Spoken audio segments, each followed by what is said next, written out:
fixing low end with a 5 Hz low cut filter. Nonsense, right? With a 5 Hz low cut filter and a 15 Hz low cut filter. Totally madness. And adding an all pass filter on top of that, around 20 Hz, something like that. Am I completely crazy? Don't use filters, they're ruining your face. Well, guess what? This is what fixed this master. Before the whole mastering chain, level match as always.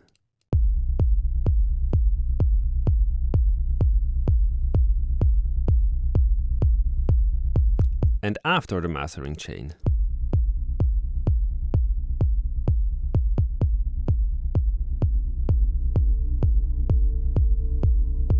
Before.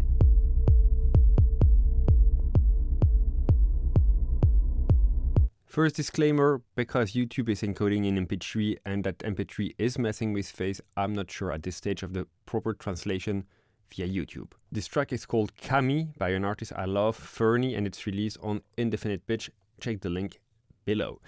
But there's a nice story behind that. I received the track first and I liked the whole vibe of the track. And this is something about communication. Bassline was too subby, and when I started to try to contain that bassline, I was also ducking the kick, and then what happened is the balance between the high frequency of the kick and the low frequency started to be not even, and so the kick sounded distorted because too much mid-high energy. So I just asked the artist for a slight revision to lower the bassline by a few decibels, and this is the mix he sent to me.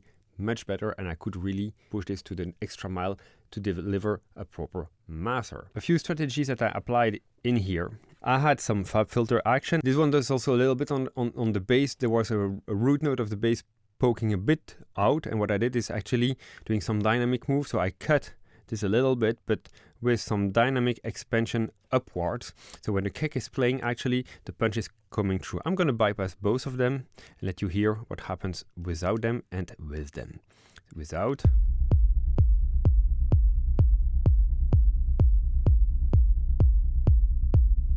You hear the tone of the bass, boo, is poking a bit through. Without the dynamic move. Without EQ. So this is cleaning up the bassline. The main feel I had with this whole track is it was grounded in bass, which is nice, but the bass was a bit too static and too omnipresent, and it was making kind of a bass ocean, and I wanted to add contrast in there because those kind of bass lines, when played in big club environments with reverb, they tend to be even more drowned out, and so I wanted to add a bit of contrast, a bit of dynamic in there to help to get a better definition on what's happening there. So the cut was helping, but then I felt the punch of the kick was taken out. Again, without.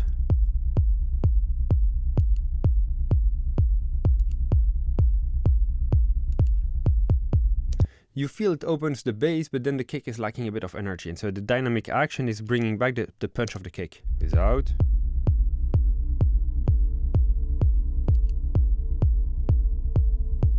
Nice. Let's put that aside, and now let's focus on, I'm going to move this off the screen. So let's focus on this part, the all pass filter. And this is something I felt I wanted to add some articulation on the low end, and sometimes this is not working at all. There is no specific rule, but it's also a process that happens in a lot of analog gear without you notice. Is actually they have slight phase shifts from 100 or 50 hertz below, and it's helping to create some kind of decorrelation of the low end. I'm gonna play it. I hope it's gonna translate. Yeah, please listen to this with headphones or with a subwoofer in a proper treated room, because otherwise you won't hear that.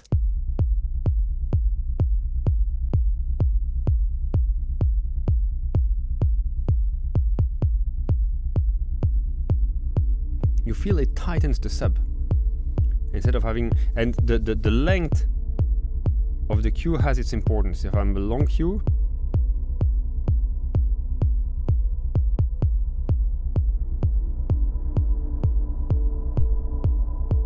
this is not working.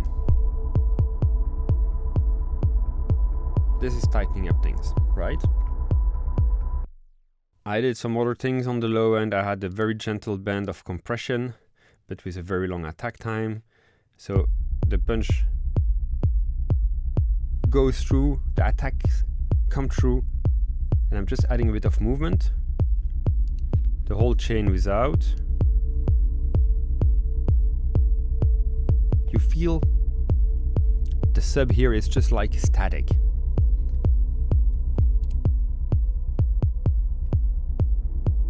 Now we start to add movement. Let's look at equality. So basically, the track was great, but I felt still there was something a bit too static because of, sub-frequency remainings. And I'm all for subs, and I love subs, and I'm not at all saying you should always do this move, not at all. I mean, it's one of the first time that these moves helped me in this case. I'm even sometimes adding a shelf where I'm boosting things below 20 Hertz. So really stop listening to people telling you should always filter, you should always use a shelf, you should always boost, or you should always cut. There is no always. It's always track dependent. In this case, I fiddled around and I felt that this first filter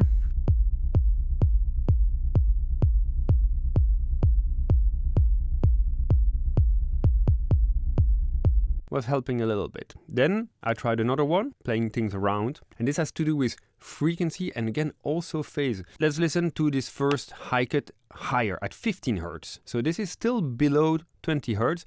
When I was moving higher than that, I started to hear the filter and I was losing the density. This is not what I wanted. I wanted to keep the sub feel, but I just wanted to get back of some contrast and get back some of movement, some definition.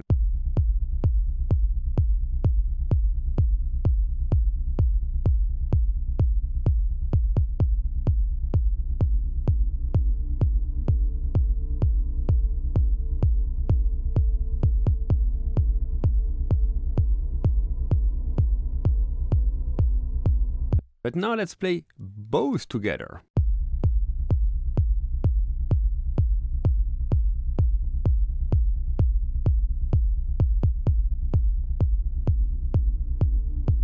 They work with my all pass. If I remove the all pass,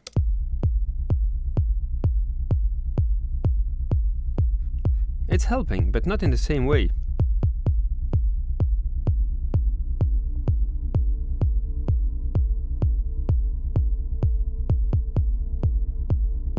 Let's mute the whole chain. This is a good example of a very deep but overpowering bass line that is droning everything. In a club, this would be like just bass all over the place. Now I still have the depth, I still have the body, but now out of a sudden I have some articulation.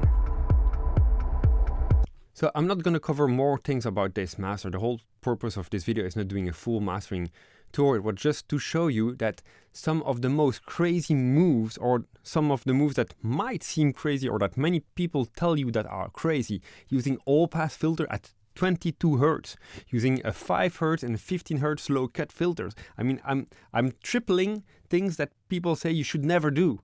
And actually together, this is what really fixed this master. It fixed, I mean, the track was great, but it really elevated this track. It added movement, it added this kind of definition. Of course, with some other tools, of course, with some dynamics, expansion, compression, with control.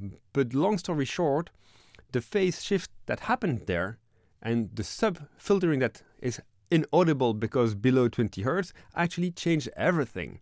So I hope that with this you understand that you should never trust anyone telling you broad statements.